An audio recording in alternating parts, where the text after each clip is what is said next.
Fala pessoal, tudo bom? Como é que vocês estão? Tô morrendo de saudade de vocês, né? Mas vamos lá, vamos trabalhar.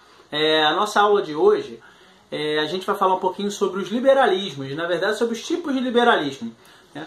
Antes disso, vamos só esclarecer aqui, vou dar para vocês o conceito de liberalismo, né? Assim, liberalismo é um conjunto de ideias, né, políticas, éticas e econômicas, né, que surge aí na Europa a partir do século XVII, então surge dentro da classe burguesa, né, dentro da camada da burguesia, né? Bando de burguês safado! E estava muito relacionada à questão política do período, em que ainda vigorava um sistema absolutista, né? Ou seja, aquela concentração de poder nas mãos do rei, né? Tanto político quanto o poder econômico nas mãos do rei, né? Havia ainda uma nobreza com uma série de privilégios, né? Então, o liberalismo ele surge no seio da camada burguesa, né? Essa burguesia que era a camada social, que assim, economicamente muito forte, mas que não tinha poder de decisão, né? O liberalismo ele está nas bases da formação do pensamento iluminista, né? Que vai assolar o continente europeu aí a partir do século XVIII, beleza? O liberalismo traz em si uma ideia de que todos os seres humanos, né, de que todos os indivíduos têm direitos inatos, né, que são direitos naturais do ser humano, como o direito à vida, o direito à propriedade, né, o direito à liberdade e o direito à igualdade, né? Essas são algumas características importantes aí do liberalismo, né? A partir daí, qual passa a ser a função do governo? A função do governo é garantir esses direitos, garantir com que os indivíduos tenham esses direitos considerados naturais. Tranquilo, pessoal? Tá? Agora vamos falar um pouquinho para vocês aí sobre os tipos de liberalismo, né? Então, são basicamente três que a gente vai trabalhar hoje aí, né? Você tem o chamado liberalismo político, né? O que era o liberalismo político? O liberalismo político era uma crítica direta ao sistema absolutista, então uma crítica direta a um sistema monárquico centralizador. Então, o que o liberalismo político vai dizer? O Estado ele não tem que interferir na vida do indivíduo. O Estado ele deve garantir esses direitos considerados naturais. Então, uma crítica direta ao sistema absolutista. O liberalismo político ele buscou, na ideia do contratualismo, uma justificativa para o poder do governante. Lembra o que é contratualismo? Contratualismo era aquela teoria que vai falar o seguinte: o poder do governante é fruto de um contrato, ou seja, um acordo entre o governante e os governados, né?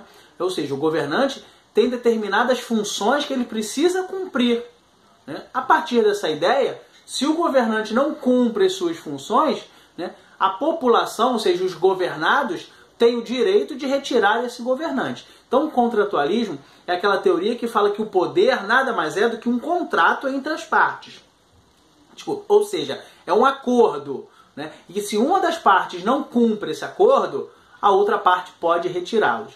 Então, o liberalismo político está muito relacionado a isso. É uma crítica direta ao sistema absolutista, ligando a ideia de que o poder real ele não é de origem divina. O poder real é fruto de um contrato.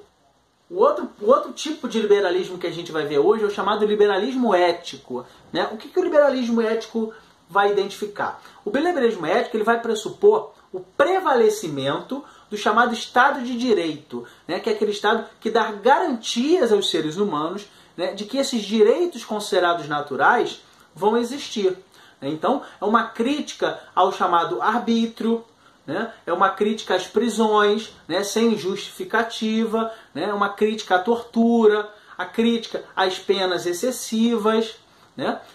Muito relacionado a isso, a ideia do chamado habeas corpus, né? O habeas corpus ele foi instituído na Inglaterra aí, ao longo do século XVII. Né? O habeas corpus é uma espécie de uma garantia de que o acusado pode se defender, né, antes de ser completamente julgado, né? Ou seja, antes de ser definida a sua pena.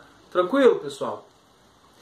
Outro ponto importante do liberalismo ético é que o Estado deve garantir a chamada liberdade de expressão e a liberdade de pensamento e a liberdade religiosa também, né?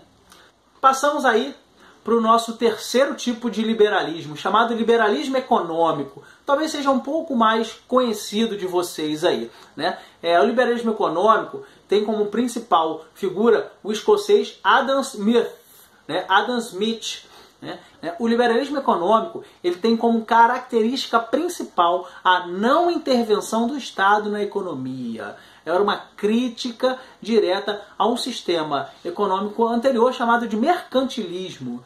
Então, o liberalismo econômico ele vai dizer o seguinte: o Estado tem que deixar o mercado agir de forma natural. A economia não pode sofrer interferência do governo. Então, o Adam Smith está na origem de um pensamento que hoje em dia parece muito óbvio para a gente, que é a ideia de lei de oferta e procura, preço e demanda, tudo mais. É o que hoje em dia vigora em boa parte dos países do mundo hoje em dia, né? Embora ainda haja intervenção dos governos na economia, muito menos comparado aí ao período do mercantilismo, né? O liberalismo econômico ele vai defender também a manutenção, a existência e a manutenção da propriedade privada e a economia baseada no princípio da chamada livre iniciativa, ou seja, a não intervenção do Estado na economia. Nos anos de 1980, né, Inglaterra e os Estados Unidos resgatam, então economistas da Inglaterra e dos Estados Unidos resgatam essa teoria do liberalismo do Adam Smith, né, chamado liberalismo clássico, e criam uma espécie de uma nova roupagem, né? O que hoje em dia a gente conhece como neoliberalismo. Né? O neoliberalismo também vai defender essa questão do Estado mínimo, defende as privatizações, e é um assunto que vem sendo muito falado no que diz respeito à política econômica dos países, inclusive do Brasil.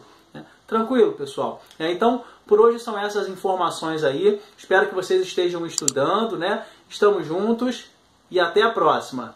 Um efusivo aperto de mãos. Passar muito bem.